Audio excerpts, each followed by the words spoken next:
All right, welcome to Creekside Book by Book, and this is my favorite book we're jumping into, Judges. It is for somebody who learned to read with comic books. This is the closest book to like superheroes because it's normal people who God empowers to do amazing things. Now, one of the challenges with the book of Judges, though, is we read through this, and often in Sunday school growing up, we would get these stories of Gideon and Samson, and they would be heroes of the faith. But these judges are not often heroes. Sometimes they're actually terrible people.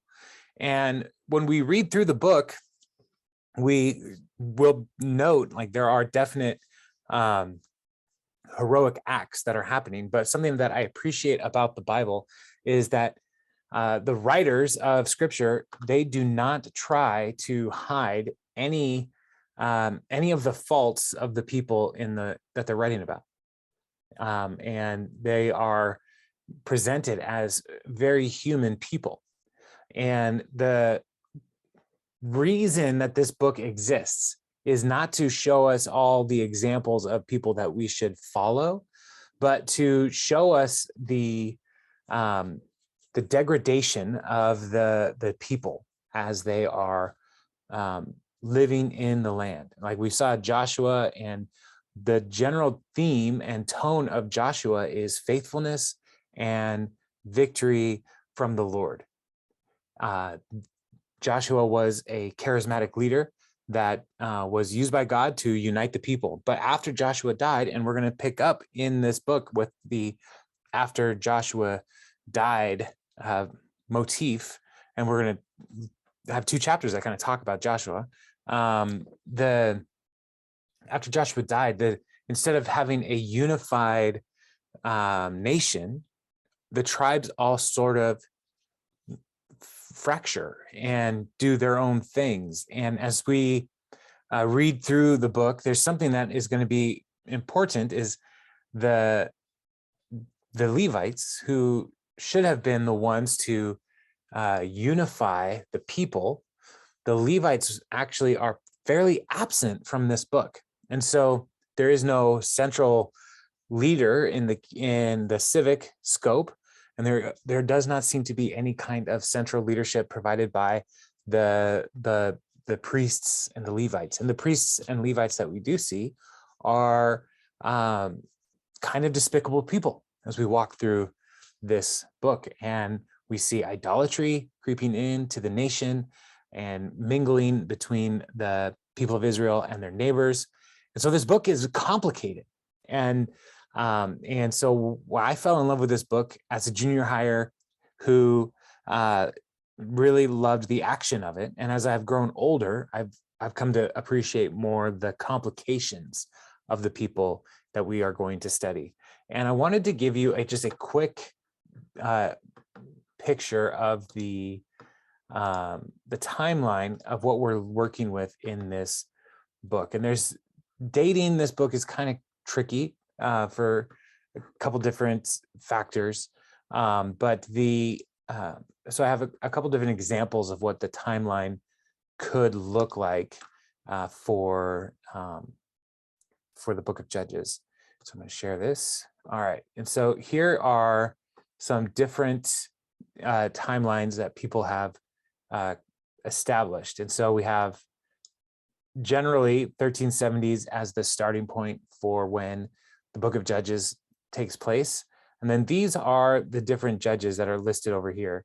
And as we walk through the different judges, there's going to be essentially a judge associated with each tribe throughout their history. And they will overlap a little bit. And so the chronology isn't necessarily the importance as we walk through this. And so we're going to see different judges serving in different ways throughout the history. And the tribes are going to be kind of dealing with their own issues. And these judges might serve in the tribe's capacity, and maybe partner with another tribe from time to time, but it is not a unified nation that is being presented. And part of the reason for that could be that the person who's writing the book of Judges, often people think it would be the prophet Samuel.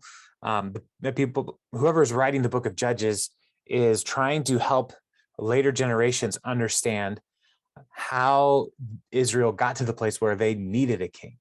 And so that's one of the theories behind why this book exists. And then the notion that Samuel would be the writer, then, like when we get to First Samuel, we'll see he's really kind of the last judge of Israel. But he's a much more central leader for the whole nation. And so when he's writing, the people reject his leadership essentially and say they want a king.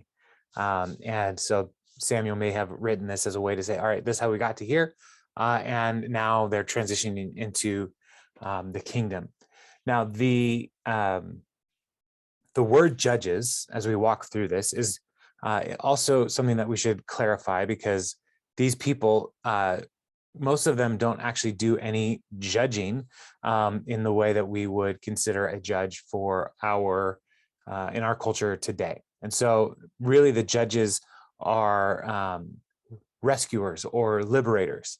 The only one that we really see doing any kind of judging would be Deborah, and she's a prophet, and the people come to her for wisdom and leadership. But that's really the closest judge we have. So I wanted to give you that kind of overview of the book as we jump in. The first few judges we're going to look at, we're going to get through Deborah and Jael today. We're going to go through chapters 1 through 5. Those first few judges seem to be strong and like do good things, and they lead to periods of rest for the people. But as time goes on, the judges get progressively worse. They're not as good. And like the central character in the book of Judges is Samson. We have the most chapters talking about him, and he is not a good example of faithfulness. And we'll talk about that when we get to him. But Gideon is a coward. And then the Levites that we see later are practicing idolatry and not following the Lord at all. So things get progressively worse over time. So let's just jump into chapter 1. We got a lot of ground to cover. And so we will read and talk as we go. So chapter 1, verse 1. After the death of Joshua, the Israelites asked the Lord, who of us is going to go up first to fight against the Canaanites? The Lord answered, Judah shall go up. I have given the land into their hands. Then the men of Judah said to the Simeonites, their fellow Israelites, come with us into the territory allotted to us and fight against the Canaanites. We in turn will go with you into yours. So the Simeonites went up with them. When Judah attacked, the Lord gave the Canaanites and Perizzites into their hands, and they struck down 10,000 men at Bezek. It was there that they found Adonai-Bezek, and Adonai-Bezek is the Lord of Bezek. It's like a title, not necessarily a name. The king of Bezek, and fought against him, putting to rout the Canaanites, the Perizzites. That Adonai-Bezek fled, but they chased him and caught off his thumbs and big toes.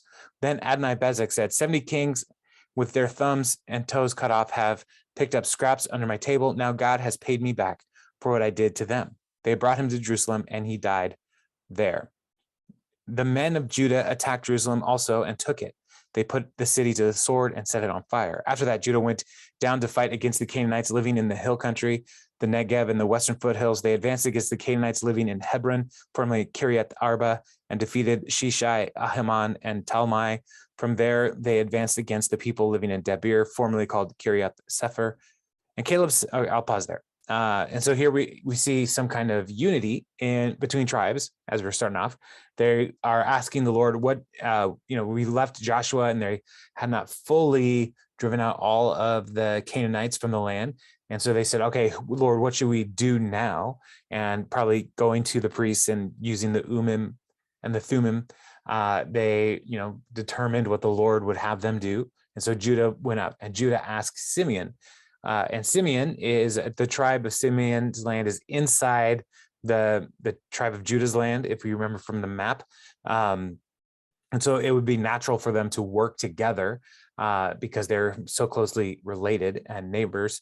And so they go and they work together, and they start by attacking the Canaanites and Perizzites, but the town of Bezek in particular.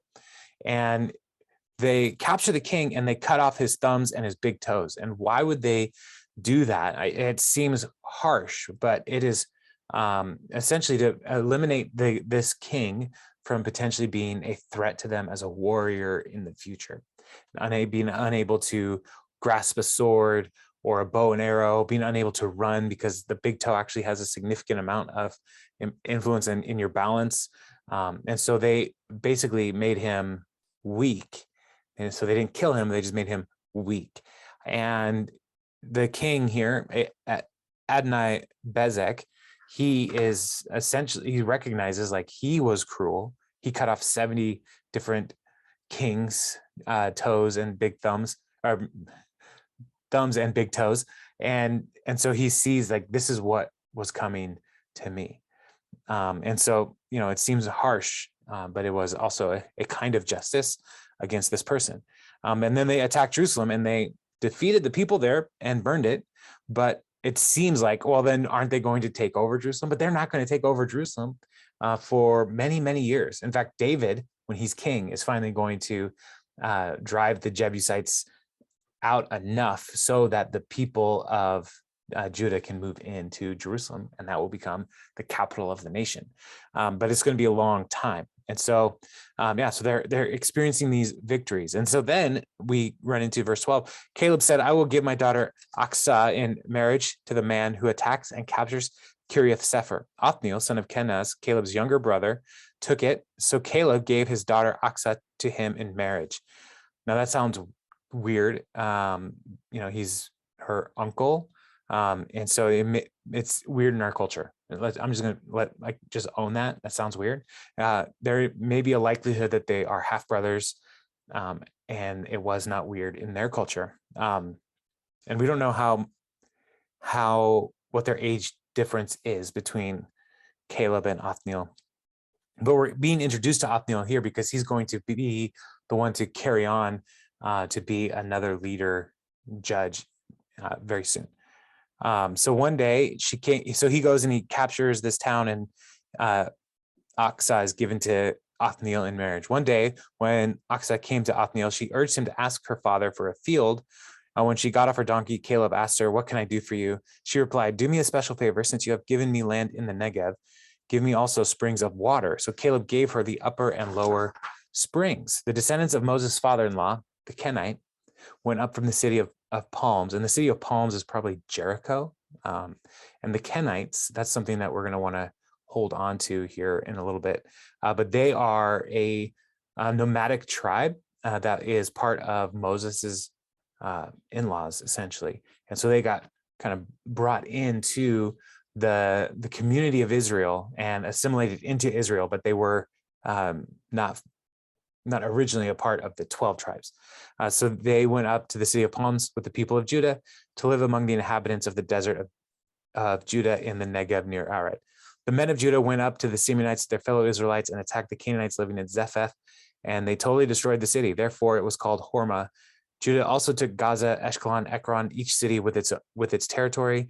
The Lord was with the men of Judah. They took possession of the hill country, but they were unable to drive the people from the plains because they had chariots fitted with iron. As Moses had promised, Hebron was given to Caleb, who drove from it the 3 sons of Anak.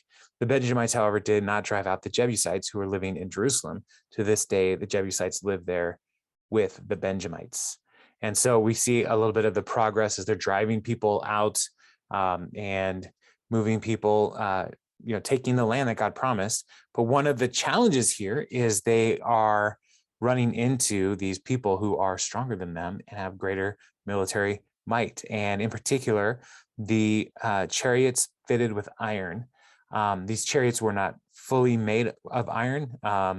These are like a wooden cart essentially being pulled behind a horse that had some iron plating, armor of sorts. And so it was very fast.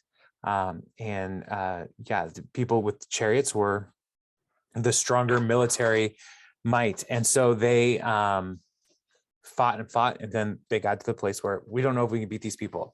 Now, these chariots and things are going to be important again later, because part of what God wanted the people to understand is that he would fight for them. But as they start to see the numbers and the strength of these other nations, they stopped believing that the Lord would fight for them the way he had in the past.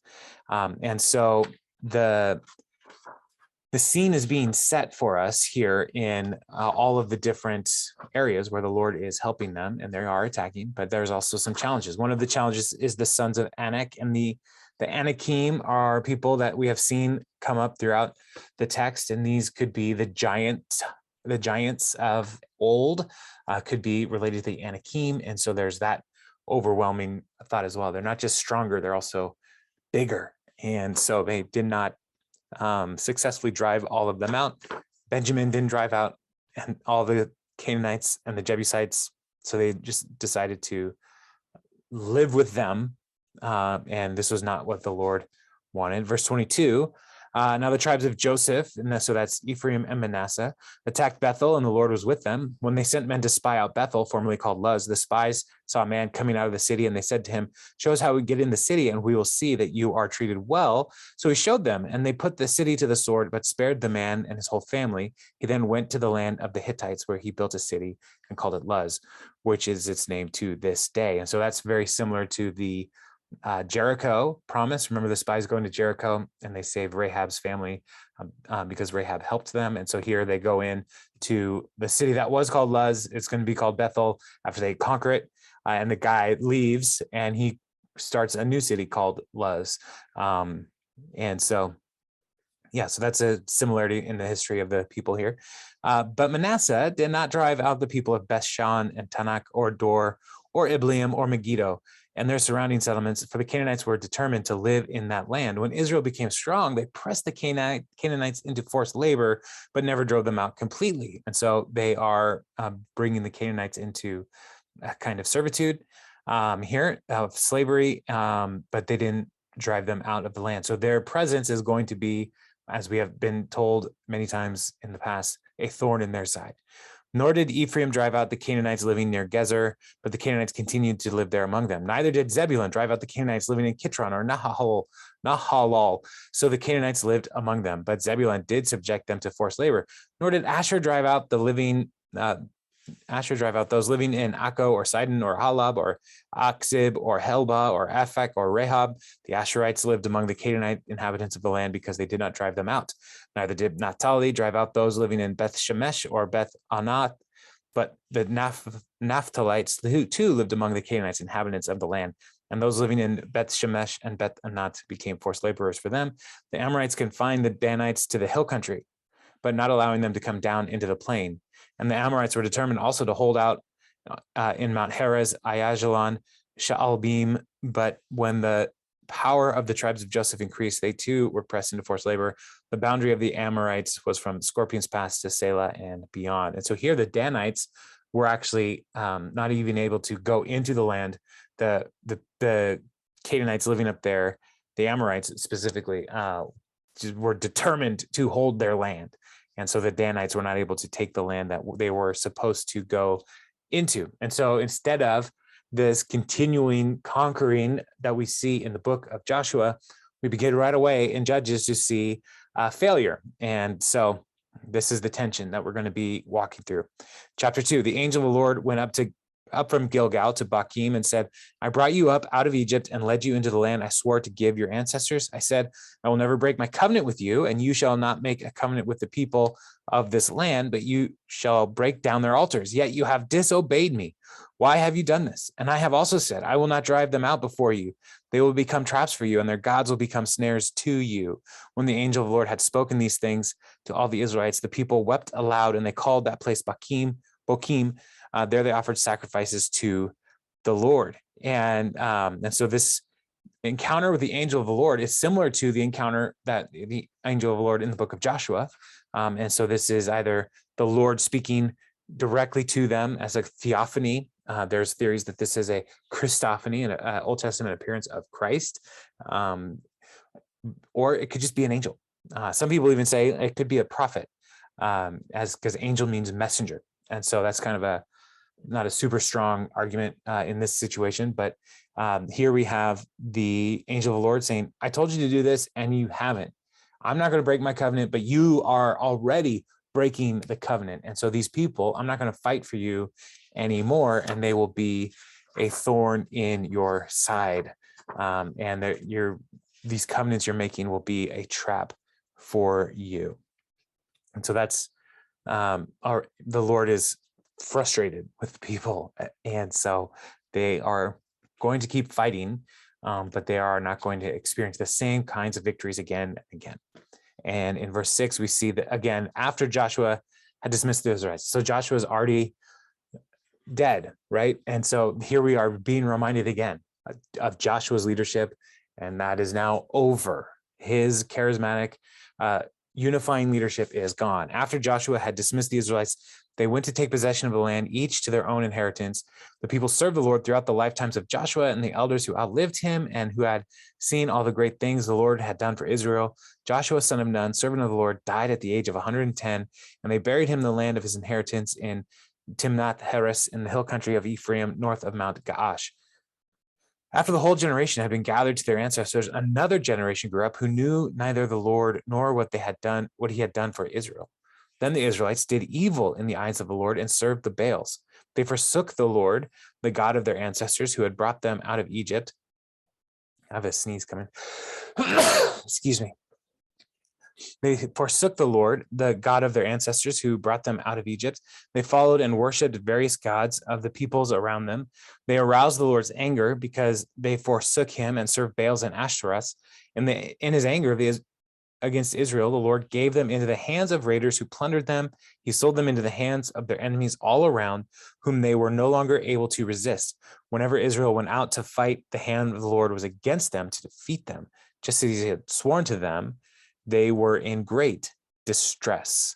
And so a generation after Joshua dies and those leaders are gone, the people fall into worshiping the Baals and Ashtoreth. Now, Baal isn't necessarily talking about many different kinds of Baals, but like specifically the Canaanite god Baal is a fertility god. And so like this is an agrarian society. And so trying to get good crops, they were attracted to this promise from this false god. And then Ashtoreth Astarte is the singular. So Astarte is the bride of Baal, essentially. And so part of their worship in these different cults was trying to arouse Baal and Ashtoreth to, in the cosmic realm, to make love so that they would create more fertility and more blessings and more rain for the people on the earth. And so these were often cults that were tied to sexuality and part of their worship. And so this is an abomination to the Lord. And so right away, they fall into these traps of these false idols. And so the Lord told them, you will do this and I will hand you over to your enemies. And that's exactly what's going on here. The Lord allowed them to be captured and plundered and oppressed. But we see in 16, then the Lord raised up judges, so deliverers, who saved them out of the hands of these raiders. Yet they would not listen to their judges, but prostituted themselves to other gods and worshiped them. They quickly turned from the ways of their ancestors, who had been obedient to the Lord's commands. Whenever the Lord raised up a judge for them, he was with the judge and saved them out of the hands of their enemies as long as the judge lived. For the Lord relented because of their groaning under those who oppressed and afflicted them. But when the judge died, the people returned to ways even more corrupt than those of their ancestors, following other gods and serving and worshiping them. They refused to give up their evil practices and stubborn ways. Therefore, the Lord was very angry with Israel and said, because this nation has violated the covenant I ordained for the ancestors and does not listen to me, I will no longer drive out them before them any of the nations Joshua left when he died. I will use them to test Israel and see whether they will keep the way of the Lord and walk in it as their ancestors did. The Lord had allowed these nations to remain. He did not drive them out at once by giving them into the hands of Joshua. And so we have this cycle that we're being introduced to in chapter 2. The people would prostitute themselves to these foreign gods. And that is a word that is like, whoa, what? And that's the kind of relationship that the writer wants us to understand. The people were selling themselves to false gods, essentially. And so this process of disobedience then led to oppression, then led to crying out, then led to God rescuing them, because he does love these people, the people of Israel, and he wants them to understand his faithfulness and his power. And so he would send a deliverer. And so this is the cycle that we see multiple times throughout Judges. And so, as I said, they're not sitting down in a court most of the time, but they are more like military leaders who the Spirit of God comes upon in some way, and they are able to do things for God to rescue the people. And so, so these, chapter 3, then, these are the nations the Lord left to test all those Israelites who had not experienced any of the wars in Canaan. He did this only to teach warfare to the descendants of the Israelites who had not had previous battle experience. So what's interesting here is, like, the Lord is doing this, but he's also using this as a way to help his people understand how to be warriors, because they have not seen war. And so for defending their homes and stuff, like, this is a part of where God is refining the people, helping them get stronger. And something I say often is God doesn't waste our experiences.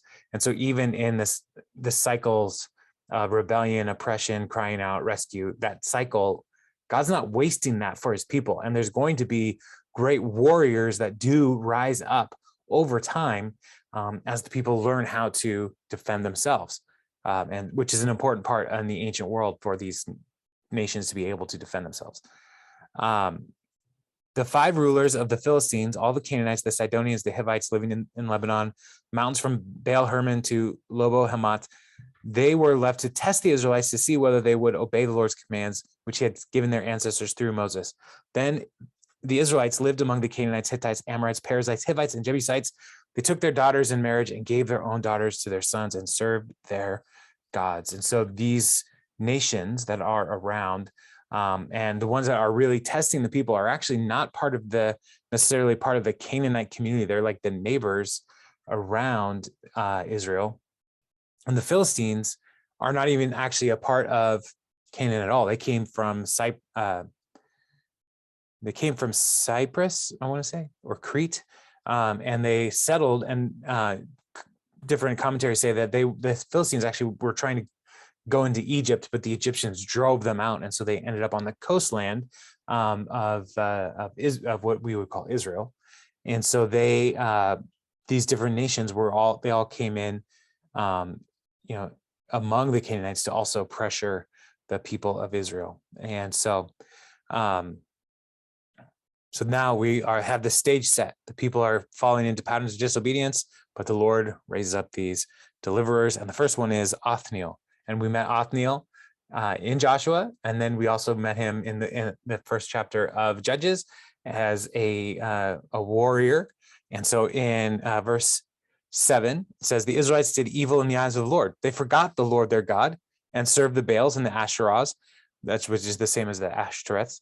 The anger of the Lord burned against Israel, so that he sold them into the hands of Cushan Rishathaim, king of Aram Naharaim, to whom the Israelites were, to whom the Israelites were subject for 8 years.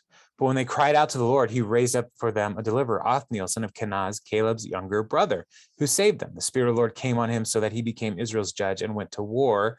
The Lord gave Cushan Rishathaim, king of Aram, into the hands of Othniel, who overpowered him. So the land had peace for 40 years until Othniel, son of Kenaz, died.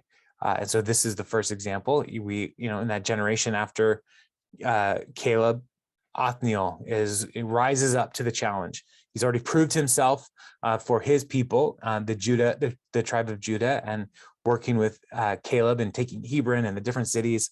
And so now they are, the Lord empowers him to be a mighty warrior against the nation of Aram, the Aramites. And this king here is, this is not necessarily a name for the king. It is a title. Kushan Rishatayim is literally is Kushan of double wickedness. And so it's a kind of a nickname for him. And this is a king that came from Edom, which is, if we remember back in Genesis, Edom is descendants of Lot's family. And so these are like cousins of the people of Israel, essentially. And so they are coming to attack the people of Israel in Judah, the Judah territories, which is towards the south, and Othniel delivers them. The next judge is Ehud. And this is like my favorite story in all of the Bible. I'm telling you that now. It's so gross and so weird. So, verse 12, again, the Israelites did evil in the eyes of the Lord, and because they did this evil, the Lord gave Eglon, king of Moab, power over Israel, getting the Ammonites and the Amalekites to join him. Eglon came and attacked Israel. They took possession of the city of palms. The Israelites were subject to Eglon, king of Moab, for 18 years. And so Eglon, king of Moab, he is another part of these descendants of Lot, and he comes and attacks and takes Jericho, or the city of palms, the region of Jericho, which is a place that would have some good oasis land. The Jordan River is going along there. It's refreshing. It's cool. It's a cooler part of the land. So they take it. Again, the Israelites cried out to the Lord, and he gave them a deliverer, Ehud, a left-handed man, and the son of Gera the Benjamite. And this is one of the details here is that points out that he's left-handed. And I am left-handed, and that's one of the reasons that drew me to this story.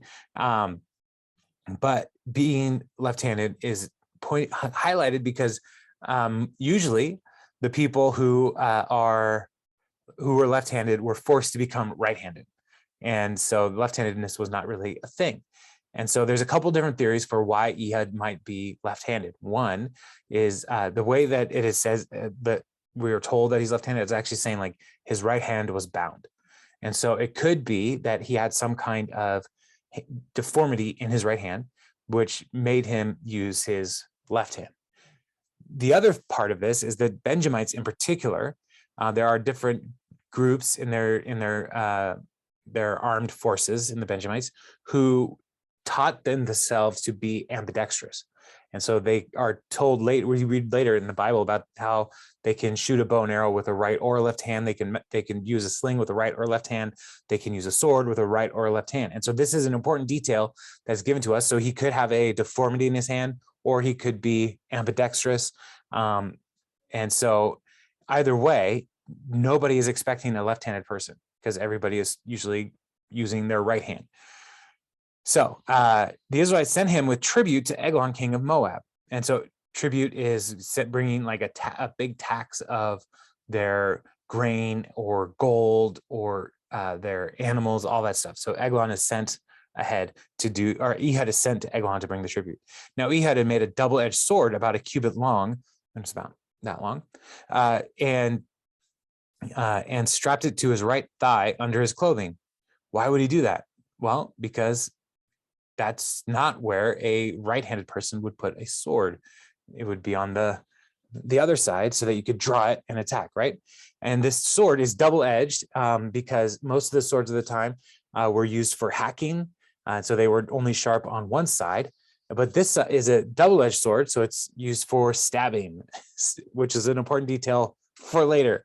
And so he's hit it under his right thigh so that he could draw it with his left hand, all things that were not expected.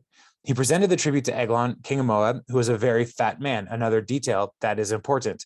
After Ehud had presented the tribute, he sent on their way those who carried it.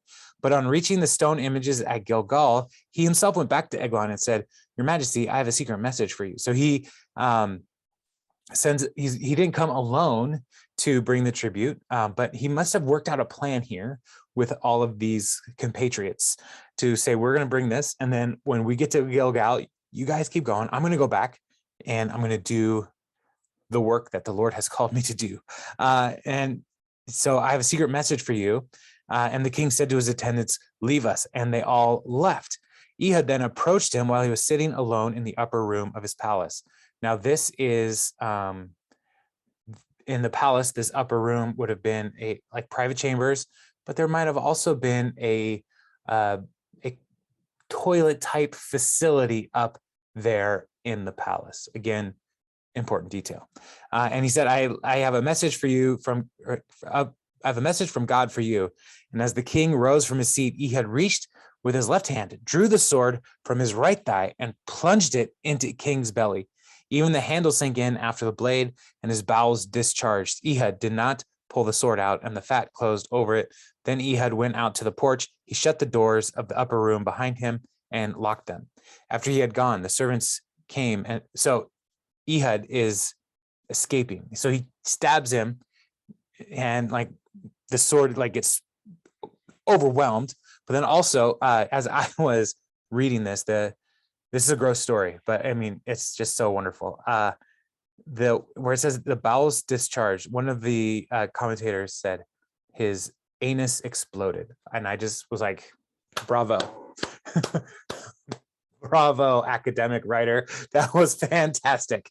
So anyway, so he then escapes out the porch. And the way that some people are translating this is like porch is kind of a cleaned up way to say this, but he probably actually like snuck down through the toilet like septic system and went out the building. And so he escaped through a not super clean way and locked all the doors between him and the exit.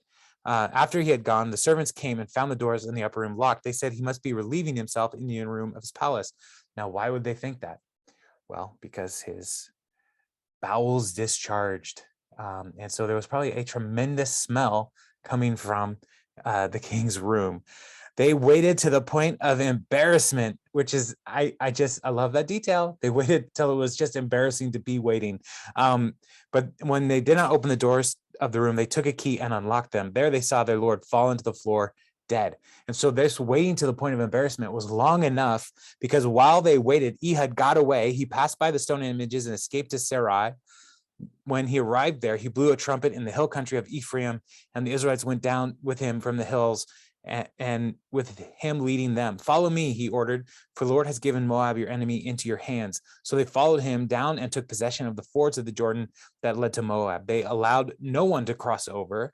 At that time, they struck down about 10,000 Moabites, all vigorous and strong. No one escaped. That day, Moab was made subject to Israel, and the land had peace for 80 years. And so Ehud is essentially an assassin. He's like a ninja for the people of Israel. And so he does this assassination work. And we're never told in this passage, like this was really something God was super like into, assassinating people. But the Lord does use Ehud to liberate his people. And the people of Ephraim, they joined forces with him to drive the Moabites out, to close the river. Essentially, those fords are the shallower parts of the Jordan where people could cross over easily. And so they go and they fortify those areas so the people of Moab can't come and try to take the land back. And so the Moabites who are in the land are trapped, and they're able to keep the Moabites out of the land as well. It's a brilliant strategic move. And so Ehud is, he's this wonderful rescuer who has maybe the grossest story in the Bible so far. And even as he's going through all of this, like, why would Eglon want a secret message? Well, because the people know that the God that the Israelites serve is very powerful. That's one of the reasons why they're trying to fight against them and even eliminate them if possible, is because they understand that Yahweh, the Lord, is strong. And so if they have a secret message from Yahweh, then they should pay attention to it. And the Lord did have a secret message for Eglon, and it was on a double-edged sword. So, so the next judge is Shamgar. One verse. After Ehud came Shamgar, the son of Anak, who struck down 600 Philistines with an ox goad. He too saved Israel. And so we don't know anything really about him, but he is a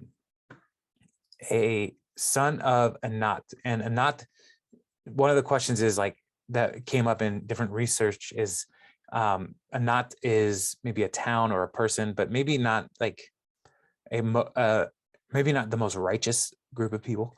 But here the Lord raised him up to lead the people. And an ox goad is like a spear, like a 6 to 8 feet long. It's really long.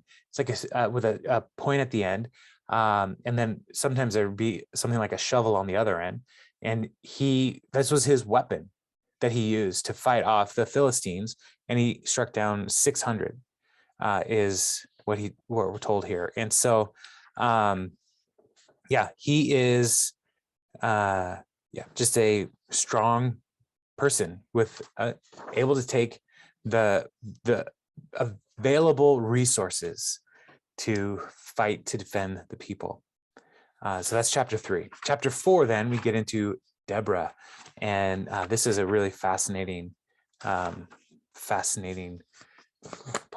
of the scriptures, because so far the only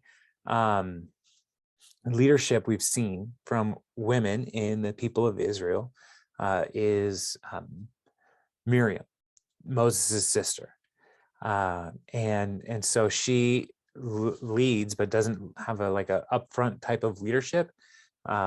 She's under the authority of Moses and Aaron, and so here we have Deborah, who is much more upfront. So verse 1 says, "Again, the Israelites did evil in the eyes of the Lord, now that Ehud was dead. So the Lord sold them into the hands of Jabin, king of Canaan, who reigned in Hatzor. Sisera, the commander of his army, was based in Haroshet Hagoyim, because he had 900 chariots fitted with iron and cruelly oppressed the Israelites for 20 years. They cried out to the Lord for help." And so here we see this cycle happen again. Ehud died. They fall into oppression into the King Jabin. And we've seen this name before, Jabin, king of Canaan. So Jabin is more like a title, but the Lord worked with Joshua to defeat King Jabin, is one of the 5 kings.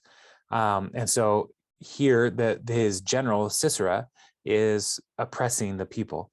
So they cry out to the Lord. Now Deborah, a prophet, the wife of Lapidoth, was leading Israel at that time. Now that is an interesting detail. She was leading Israel at that time.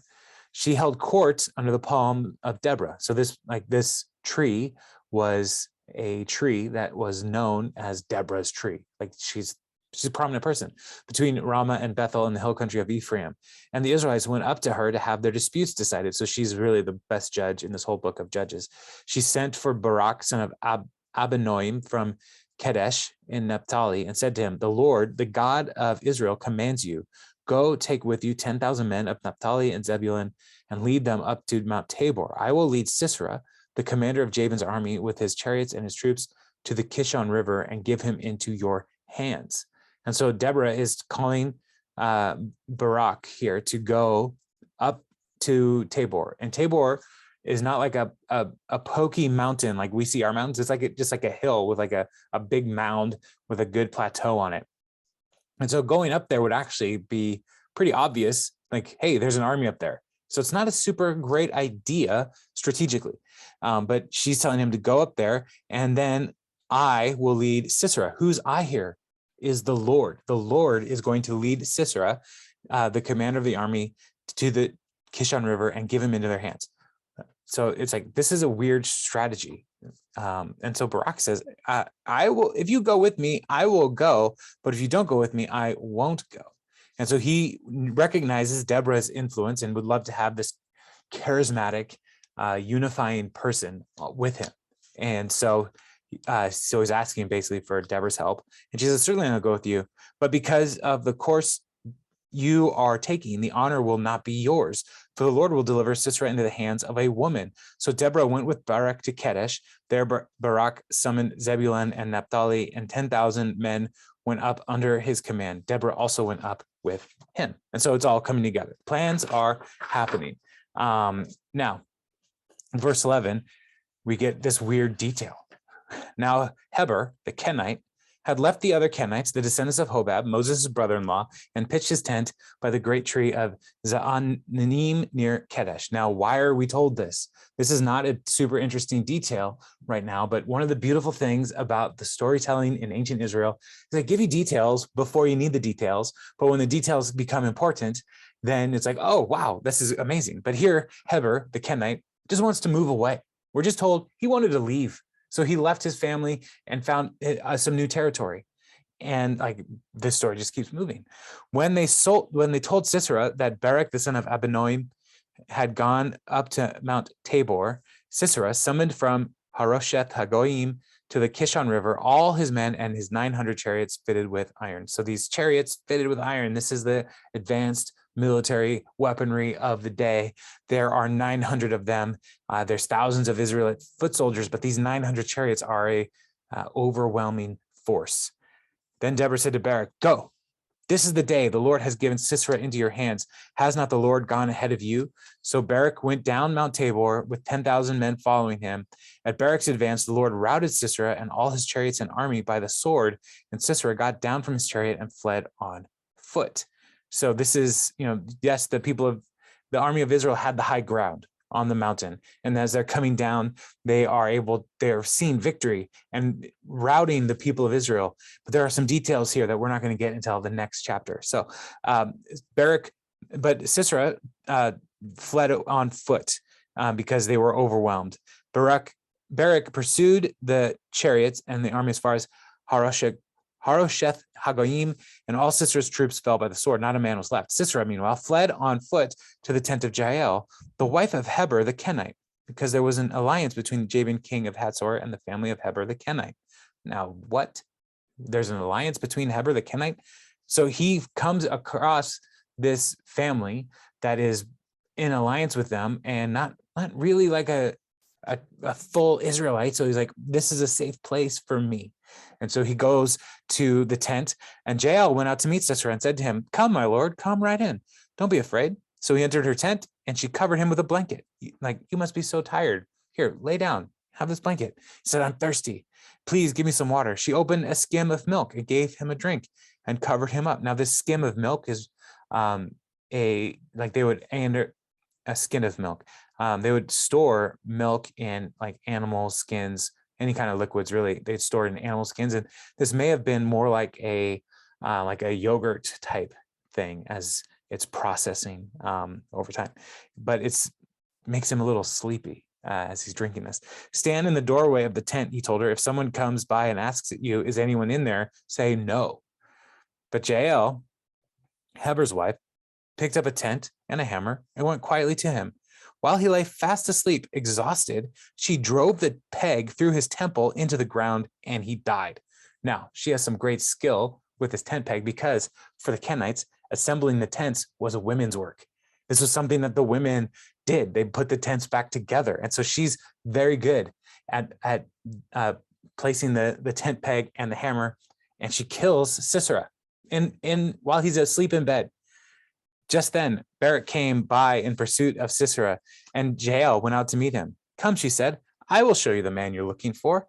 So he went in with her, and there lay Sisera with a tent peg through his temple, dead.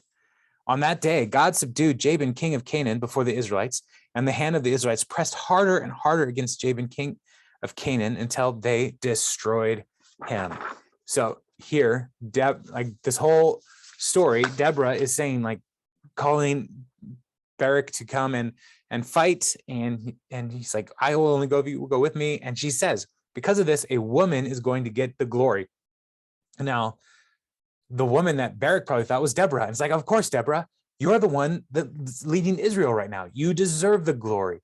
But the glory doesn't go to Deborah. The glory goes to Jael, the wife of Heber the Kenite, the wife of a nobody in the people of it. Like, who's Heber the Kenite? Who cares? Jael's the one who's getting the glory. And so one of the commentaries in this, as I was reading this, it's just such a wonderful line talking about Jael. Finally, murdering a guest is never a part of the protocol of hospitality. And I just love that. Like, of course it isn't.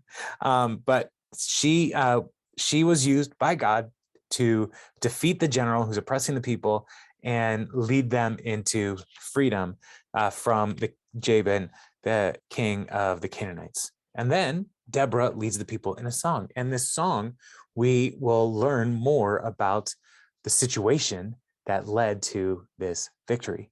So verse 1, on that day, Deborah and Barak, son of Abinoam, sang the song. When the princes in Israel take the lead, when the people willingly offer themselves, praise the Lord.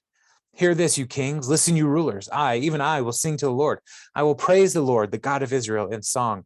When you, Lord, went out from Seir, when you marched from the land of Edom, the earth shook, the heavens poured, the clouds poured down water. The mountains quaked before the Lord, the one of Sinai, before the Lord, the God of Israel. And so as they're talking, they're saying, Lord, when you started moving, and the direction is moving from the east, essentially coming with the sunrise.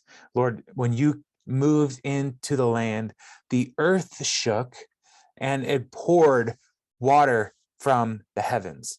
And today was one of those days where it was beautiful and sunny, and then it was hailing like right away. Like it was a crazy weather today. And that's the kind of thing that was happening here, but like much more intense and much longer. And this is what the song of Deborah is implying, is that these rains and the earthquake, all of these things, this was the Lord's doing as he was fighting for the people. And so the victory, it says the Lord routed them with the sword, but the army of the Canaanites was also confused and overwhelmed, and they were in chariots, and the ground was soggy and wet. And so that's not a great place for chariots to be. And so their military advantage became a disadvantage because of the Lord's intervention. Verse 6, in the days of Shamgar, son of Anak, in the days of Jael, the highways were abandoned. Travelers took to winding paths. Villagers in Israel would not fight. They held back until I, Deborah, arose, until I arose, a mother in Israel. God chose new leaders when war came to the city gates, but not a shield or spear was seen among 40,000 in Israel. My heart is with Israel's princes, with the willing volunteers among the people. Praise the Lord. And so they are recognizing the roads are dangerous. Nobody wants to leave home. Nobody wants to go and fight. But there are volunteers, and we should praise the Lord. You who ride on white donkeys, sitting on your saddle blankets, and who walk along the road, consider the voices of the singers and the watering places. They recite the victories of the Lord, the victories of his villagers in Israel. Then the people of the Lord went down to the city gates. Wake up, Deborah, wake up, break out in song. Arise, Barak, take captive your captive, son of Abinoam. And so, yeah, they don't have a bunch of spears. They don't have a lot of weapons, but they're rising up because they're crying out to the Lord. And so they come to get Deborah and Barak to join forces to go and fight. Verse 13, the remnant of the nobles came down. The people of the Lord came down to me against the mighty. Some came from Ephraim, whose roots were in Amalek. Benjamin was with the people who followed you. From Machir, captains came down. From Zebulun, those who bear a commander's staff. The princes of Issachar were with Deborah. Yes, Issachar was with Barak, sent under his command into the valley. In the districts of Reuben, there was much searching of heart. Why did you stay among the sheep pens? To hear the whistling for the flocks? In the districts of Reuben, there was much searching of heart. Gilead stayed beyond the Jordan, and Dan, why did he linger by the ships? Asher remained on the coast and stayed in his coves. The people of Zebulun risked their very lives. So did Naphtali on the terraced fields. Kings came, they fought. The kings of Canaan fought at Tanakh by the waters of Megiddo. They took no plunder of silver from the heavens. The stars fought from their courses. They fought against Sisera. The river Kishon swept them away. The age-old river, the river Kishon. March on, my soul, be strong. Then thundered the horses' hooves. Galloping, galloping go his mighty steeds. Curse Meroz, said the angel of the Lord, curse its people bitterly, because they did not come to help the Lord, against the mighty. So here we see this roll call of the tribes, and some tribes came and helped. Other tribes didn't. They were concerned with their flocks. They were concerned with the ships on the coast. They were weren't motivated to come and be a part of rescuing the people from Jabin and Sisera. But the Lord swole, and with the rains that came, the river Kishon was swollen and flooded and swept them away. And so this song is highlighting the intervention of the Lord for the people of Israel and the victory here. And so then it says, like, all right, so the Lord did this military victory, but who defeated this general? Most blessed of women be Jael, the wife of Heber the Kenite, most blessed of tent-dwelling women. He asked for water, and she gave him milk. In a bowl fit for nobles, she brought him curdled milk. Her hand reached for the tent peg, her right hand for the workman's hammer. She struck Sisera, she crushed his head. She shattered and pierced his temple. At her feet he sank, he fell. There he lay. At her feet he sank, he fell. Where he sank, he fell dead. Now, this is a song that the people are singing as like an act of worship to the Lord. And I love, it's like the most metal worship song ever. And so it's pretty awesome. Through the window peered Sisera's mother. Behind the lattice, she cried out, "Why is the chariot so long in coming? Why is the clatter of his chariots delayed?" The wisest of her ladies answered her, "Indeed, she keeps her saying to herself, are they not finding and dividing the spoils, a woman or two for each man, colorful garments for plunder for Sisera, colorful garments embroidered, highly embroidered garments for my neck, all this plunder." So then it's like, look at the victory that Jael secured, but then like travel across the country and picture Sisera's mother staring out the window. Where's my son? He's taking so long. And her assumption is he must be dividing up all the spoils, the plunder. And won't it be great when he comes back? All the beautiful things that he's bringing to me. And to saying like, they're taking the women and there's two for every man. And this is like her celebration. But little does she know that Sisera's never coming home. So may all your enemies perish, Lord, but may all who love you be like the sun when it rises in its strength. Then the land had peace for 40 years. And so that is the song of Deborah. And you know, in the narrative, the prose portion, we see all of the human interactions and how they are doing the work that God's calling them to do. And then in the song, we get to see God's intervention on their behalf. And so we're being told the story from two angles: the angle of earth, like what's happening down here, but then also recognizing that God is orchestrating events. And even at one point talking about the stars coming out, like there would, some say that there was like an eclipse of some sort, so that day stars that you don't normally see because the sun is too bright, like the day stars are out, and like that eclipse is causing confusion with the flooded rivers and the chariots unable to advance, all of these different things. Like God's orchestrating this for their behalf. And so the Song of Deborah is to help the people remember, look at what God has done. And when humans partner with the Lord, he is able to do more and than we can even imagine.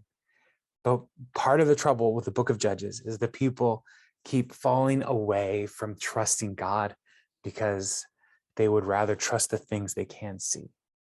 And so, so it's 5 chapters of Judges tonight. It was a lot, but let's stop there. Next week, we'll get into Gideon. But for that, we'll stop here. Any thoughts or questions on these passages that we worked through tonight?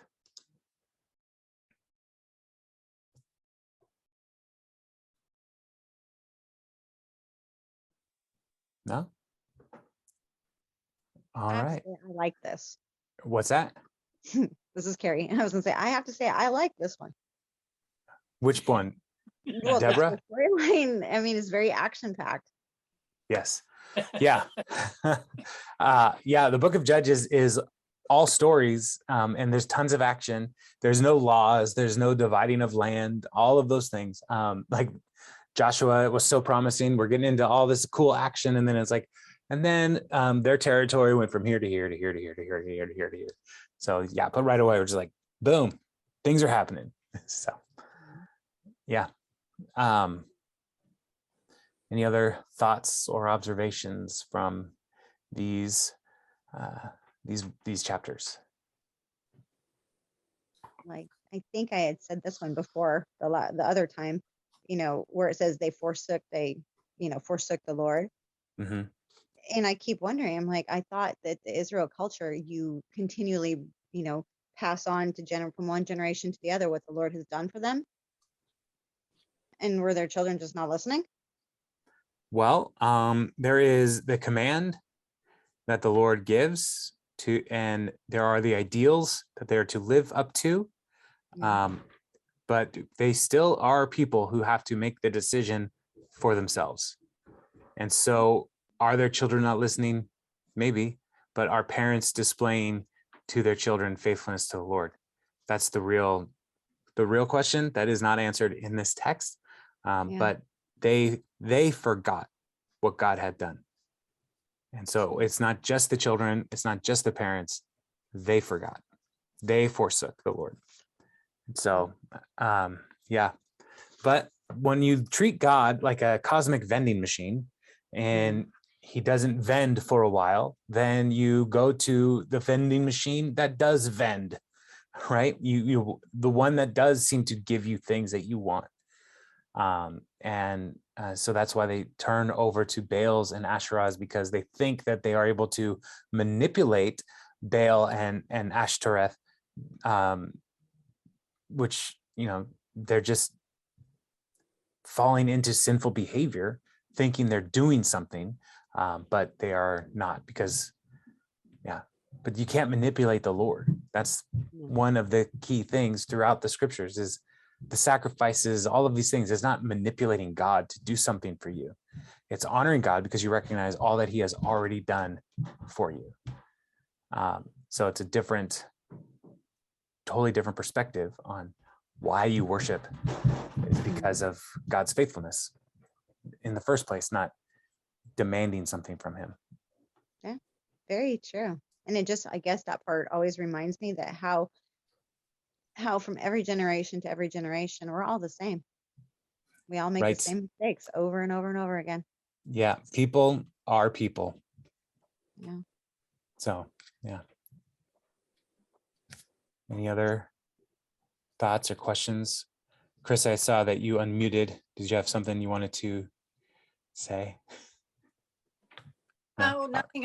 I mean, I learned stuff. I had in my mind always thought that Deborah was the one that was the spike lady. Oh, yeah. But I learned that it was not Deborah. It was Jael. Is she ever mentioned again? Ever mentioned again? I don't think so. Okay. I can't think of any off the top of my head, but we'll keep reading, and if she comes up again, we'll know. But I can't think of any off the top of my head. There is one similarity between Jael and another passage in scripture. It says, most blessed of women be Jael. And the only other person who is called, only other woman who's called most blessed is Mary, the mother of Jesus. And so there is that little connection as we move forward in the Bible. But yeah, I can't think of any time where she is mentioned. And often most of the judges are not going to be mentioned again in the Bible. So yeah, so this is she wasn't a judge, right? Who? Jael? Jael wasn't a judge. She was so-and-so's wife. Yeah, she was Heber the Kenite's wife. She was not a judge. Deborah was the judge, but True. Jael was still used by God. The wife of a nobody. That's the wife of a nobody. Yeah. Yeah, I mean, who cares who Heber the Kenite is? As you read, sometimes I just want to encourage you guys, as you're reading the Bible, sometimes you will get a detail where it's like, why do I care about this?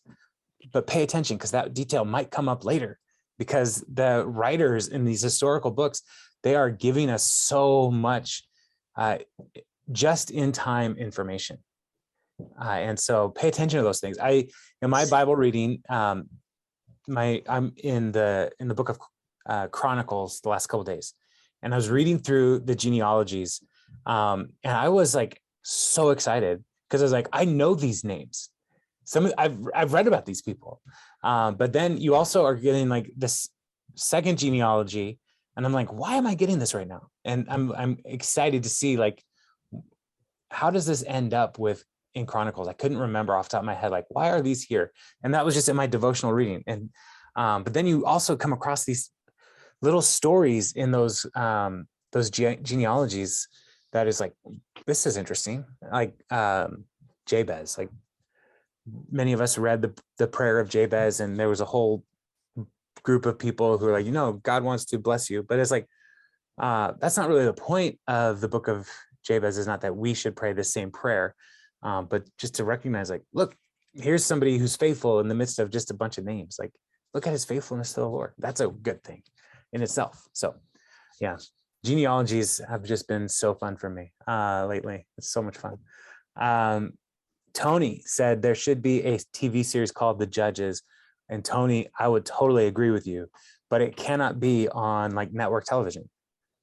It's got to be like on HBO or something, because Judges is too violent, and it's too adult for like primetime television. And so I would hate to have it like watered down for the masses so that it could be played between soap commercials. So that's just my opinion, but I agree. I would totally watch that show. So yeah. Any other thoughts?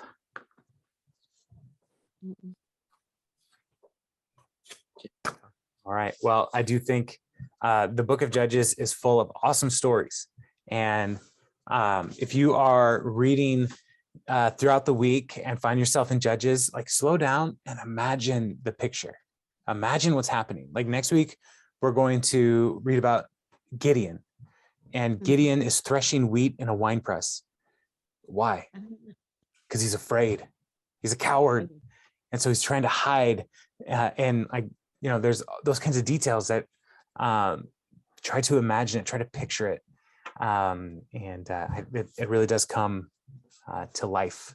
And so, yeah, so like a good TV series for the Old Testament would just be so awesome. So I'm hoping that the chosen folks finish up the Gospels with Jesus and stuff, and then they go to like the life of David. Oh man, that'd be awesome. So yeah. All right, well, let's wrap it here, because there's children above me for youth group, so they're done. And so I'm going to get my kids and we'll head on home. So I'll talk to you all next week. Have a good one. All right. Good night, guys. Have a great evening. Bye. Night.